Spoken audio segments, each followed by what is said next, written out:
Hey everyone, we're back to talk about episode 2 of season 36 of The Amazing Race. I'm Emma. I'm Evie. And I'm Adam. And welcome back to the Tar Pit Podcast. So we're back for the episode, and this is the second part of the new Mega Leg, the introduction Mega Leg, I should say, to season 36. And they are still in Mexico in Puerto Vallarta. So they are racing to the Iguana Bridge for their first clue of this episode. At this point, when they're racing to the bridge to get their first clue, we see snippets of them racing to the bridge, and then also some inserts of their interviews and stories of them talking about themselves as a team and stuff like that. And one thing I'm always amazed by, and this came up in a couple interviews, is that people use the race almost to like boost their relationship or to see if their newer relationship can handle it. And I'm always amazed by that. I think that's such an interesting take or an interesting reason to go on the race. That seems like a pretty interesting perspective. Derek and Shalisa, they're like the parent team of the race. And they were talking and they said that they've known each other longer than some of the contestants have even been alive. And yeah. And also, like Leticia said, she can't go as fast as Rod because he's like a pro athlete. But then later, she's telling him to hurry up and go faster. Yeah, I think she's a little bit more athletic than she realizes. Yeah, she did a pretty good job. So they're all going to the bridge for their clue. And their clue gives them a detour. And the two detour choices are balloon collection or color collection. Do you want to describe balloon collection, Em? Balloon collection was they were running around the city finding these red, yellow, and purple bunches of balloons. And each person in the team had to get one. And Ricky and Cesar got confused because they thought only one person had to get them. So one bundle each. But the clue said each person has to get up one bundle. Yeah, but they only realized that when they saw Rod and Leticia going with one of the colors each. And then, was it Ricky that told Cesar to read the clue again? Mm-hmm.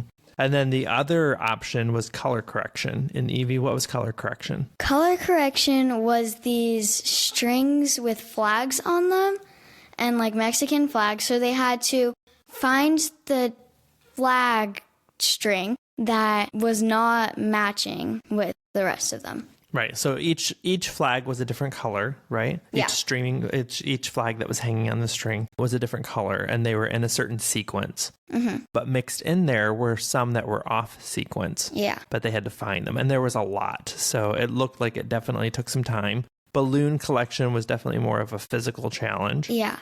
And color correction was more of a mental one because you had to figure out which sequence was off and replace it.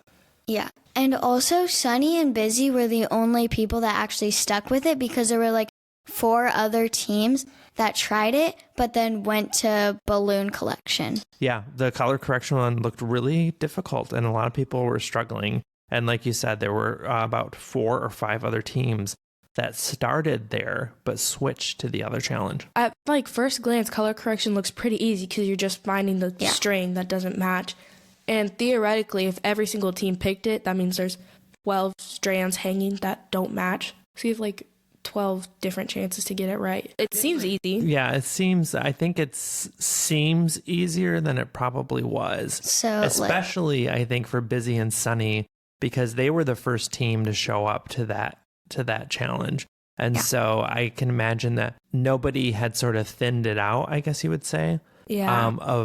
Of correcting it, right? Of figuring out which ones were off. I don't know. It just seems like it would be a lot of flags. It looked like a lot of flags. And I can see it just being kind of dizzying at first, especially in that heat. It was so hot and so humid. People were struggling left and right. Yeah, and also Anthony and Bailey were getting there. And then one of them, I think it was Anthony, said, "Dude, this makes me dizzy. Should we go to the other one?" So they instantly went to the other one. Mm-hmm. Yeah, he's like, "Dude, this makes my head hurt. There's too many colors." Yeah. And the balloon collection, like you said, they had to get bunches of balloons and then finally take them to this party planner. And then they got a clue for the next roadblock. So basically, though, the way it broke down is that ultimately the only team that did color correction was Busy and Sunny. Yeah. All the other teams Everybody switched. else. Either they started at Balloon Collection or they switched over to Balloon Collection. I feel like Busy and Sunny would have been good at Balloon Collection because they're athletic, they're fast, they're Yeah. fit, and it's all about speed in that one. Like whoever can get there first. Yeah, I agree. But you never know. I mean, the hard thing, I think, I imagine anyways, is that when you pick up one of the detours, you don't know how long it's going to take you to get to the other one if you decide to switch, right? Like how much time is that going to take to get to Yeah. the second one? Are you going to like it better? Is it really going to be better or not? You're already trying to get through this first one. Do you just stick with it? That would be a difficult decision. Yeah, and I feel like it would be, like you guys said, I feel like it would be way easier to do color correction because it just seems like really simple. But then it's not. It's Balloon Collection that's the easier one. Teams were getting confused on like whether it was the patterns, like in the order of the colors, or the designs on the flags, or just the colors that were different. Yeah. Right. And they had like a little word or two in the flags too, kind of cut out, like these little cutouts of words. Yeah. And so people were wondering if the word would be different from the others, but come to find out, because of course it is called color correction, that they were just trying to fix the sequence of colors to look for the sequence that was off. And I think that Angie was the one that struggled the most with that one because didn't she say that she's dyslexic? Well, she has she was saying that she has some kind of spatial thing going on where it's just really hard for her to process things like that are just really spatially oriented. So I think that probably was. Plus, we also see that in that part of the challenge, or that part of the leg, I should say, we also see her starting to struggle with the heat. Yeah. Same with Chris. Yeah, and I'm sure that played a role into it. Not only are you spatially challenged with that kind of stuff, but also you're hot. You're probably feeling dizzy. You're starting to get dehydrated. It looked really hot and humid. Everyone was super sweaty, but Angie and Chris were really having a hard time. In fact, Chris and Mary stopped on a different bridge somewhere for her to give her dad some water, and it looked like she was putting some kind of a hydration packet with it and stuff. Yeah. And also with the detour, there were two teams that didn't know where Iguana Bridge was, and they just went straight to the roadblock. And then it was Kishori and Karishma and the Double Dutchers. Michelle and Sean. Yeah. And so it was Kishori and Karishma when Shane and Juan were just getting there. They were the ones that asked, is this the first thing that you're getting to? And then they said, no, it's our second. There's a detour before this. So then both of those two teams went back and did it. But Kishori and Karishma, they were the ones that were like, no, we have to go back. And then that's when Michelle and Sean actually went back because they were just kind of following them, I guess. Mm-hmm. Yeah. So that takes us then from the detour to the roadblock, like you mentioned. Who has a skeleton in the closet? Right. It was who has a skeleton in the closet, and the roadblock was going to this area that was very famous for monarch migration, a spot on the monarch migration pattern. And they had these women dressed up in these really cool monarch butterfly costumes. I actually want to do that for Halloween. That is a good idea, actually. We should look for that now. It was really cool. And then they had to decide who was going to do the face painting and who was going to get face painted.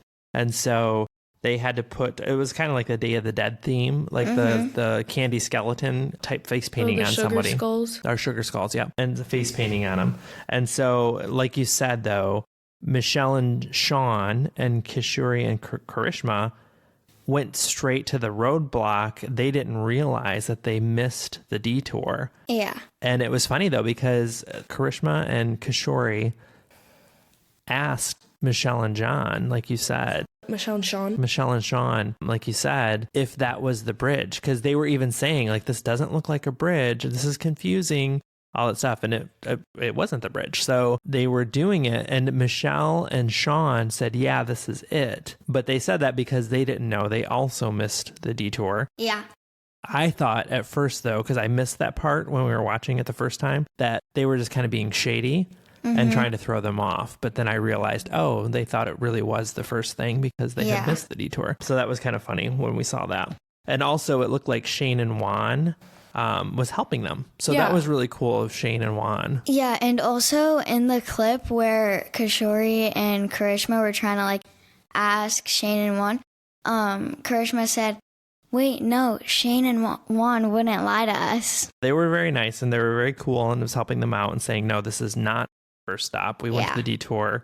And then once they sat down at their face painting station, they kind of gave them a little bit more info, which I thought was super appropriate, right? You don't hold yourself up as a team to help another team, but also you don't want to be mean.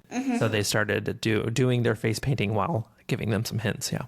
Just a little Easter egg in the background. We saw a little yellow block M with a blue background on a little mosaic on a bench. And we just noticed it because we used to live in Michigan, but we thought it was kind of cool. We saw the Block M for the University of Michigan, which we're huge fans of, and alum, actually.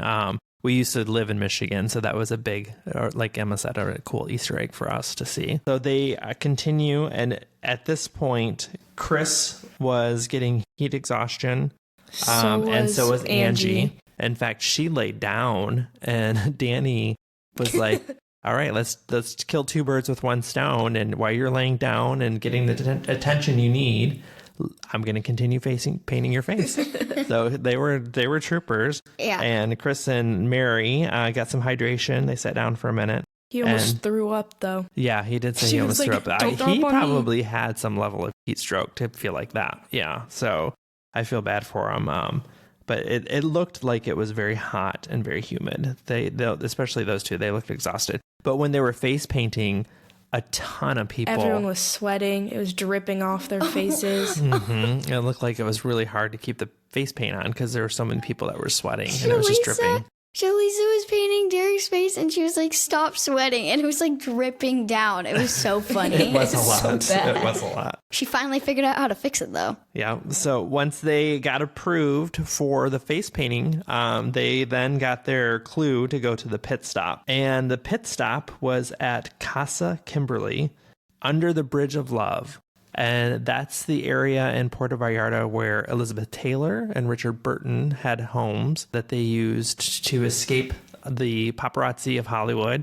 And they had a little bridge that connected them. And the pit stop was right under that bridge. The first place prize for getting to Casa Kimberly first was an Expedia key cash to 5 nights in Portugal. I feel like if you're in Portugal, I would want to spend more time because that's a far trip. Yeah, that is. Especially from the U.S. to Portugal, that's a long flight. Yeah, 5 nights seems like it could go a good week. Come on, Amazing Race, you can do better Come than on. that. You can afford 7 nights. Let's do 7 nights here. That's where the pit stop was, and I believe everyone had a decent time finding it. The twins got a little turned around. Yeah, the twins kind of had a little bit. And Amber and Anthony Vinny. and Bailey. Yeah. And Amber and Vinny. They went had down a little these bit. weird stairs. Yeah. I feel like no one else did. Yeah, so they did go down these weird stairs. They kind of took a convoluted way to get there. But everyone pretty much asked for directions from people, and most passersby gave them directions and knew where this spot was, so it must be pretty famous there. And they got to the pit stop, and Phil was there, and the order in the pit stop team, the order of teams at the pit stop was Rod and Letitia got first again. Ricky and Cesar got second. Derek and Shalisa got third. Shane and Juan got fourth. Yvonne and Melissa got fifth. Danny and Angie got sixth. Amber and Vinny got seventh. Anthony and Bailey got eighth. Busy and Sunny got ninth. Kishori and Karishma got 10th. Michelle and Sean got 11th. And sadly, Mary and Chris got eliminated. They did. There were a couple teams, though, to the pit stop that were really close to each other. I felt like Rod and Letitia and Cesar and Ricky were very close to each other. And also, it was the same rankings as the last episode. They were both in first and second. Mm-hmm. And Derek and Shalisa third, too. Yeah. And If also Cesar and Ricky didn't make that mistake of not getting 2 balloons at a time, like 2 bunches, they could have gotten first, I think. I think they would have too, because it seemed anyways like they were really close to each other to arriving first at the pit stop. The other thing that we found out, if people can listen to our exit interview with Mary and Chris, is that they were also quite close to Michelle and Sean. to Yeah. getting last at the pit stop. And also Danny and Angie just got there before Amber and Vinny and Anthony and Bailey because they were trying to figure out where it was together. Vinny and Amber and Anthony and Bailey were trying to figure out where it was together. So they got there kind of at the same time, but Amber and Vinny just came in like a little bit Like 2 sooner. steps. Yeah. Mhm. Yeah, that's true. They were those three teams were really close to each other. And I feel like, I wonder, is this a new alliance that's Ooh, forming maybe. since we're at the beginning of the season? Are they starting to help each other out more, certain teams? And it sounds like they all get along for the most part, but I just wonder if certain teams are helping each other out and just gravitating to each other naturally. Yeah. Yeah. So, but this season was pretty good. It was pretty good. Again, we're just at the beginning of the season, getting to know teams and just kind of kicking it off. The Mega League, it started with the Mega League, and I believe they will leave Mexico next episode. And so That's they've had so much time in Mexico. They did have a lot of time in Mexico, actually, for this first leg of Mega League, 2 episodes I feel dedicated like it's to the it. longest that they've been in one country at a time. Maybe. Well, maybe not the longest, but it's been a long time. Yeah, it's been a while anyway. So we're excited to see where everything unfolds. What detour would you have picked, Evie? I for sure would have picked Balloon Collection because I probably just would have fallen asleep at color correction. So I would just be like, Emma, you do it. I'm going to go take a nap. This is too much. What would you have done, Em? Well, I feel like at first I would have picked color correction because it seemed straightforward. Mm-hmm. I feel like I could do color correction. Like, Yeah, I think I you're could quick figure at it that out. stuff. You could do that too. Also, I'm tall. I could reach the things. And like Kishori and Karishma, they were like, "You don't need a ladder. You're like 7 feet tall. You're like Shaq." That was so funny. They get along so well. They crack me up. I think I would have done balloon. I'm just much more of the just dive in and just knock it out kind of thing. Mm-hmm. I think the color correction, I could have although you figured it out. don't know fully what it is until you get there, that's the thing. Because knowing what it is, I think I also would have been someone who just gets dizzy when I see that amount, like a sea of things, and I have to like find a difference or something off sequence. That takes me a minute to adjust. At Balloon Collection, though, I probably would not run because I do not like running. So that's episode 2. Join us for our exit interview with Mary and Chris, also dropped the same day as this. And we will see you next time. Bye, guys. Bye.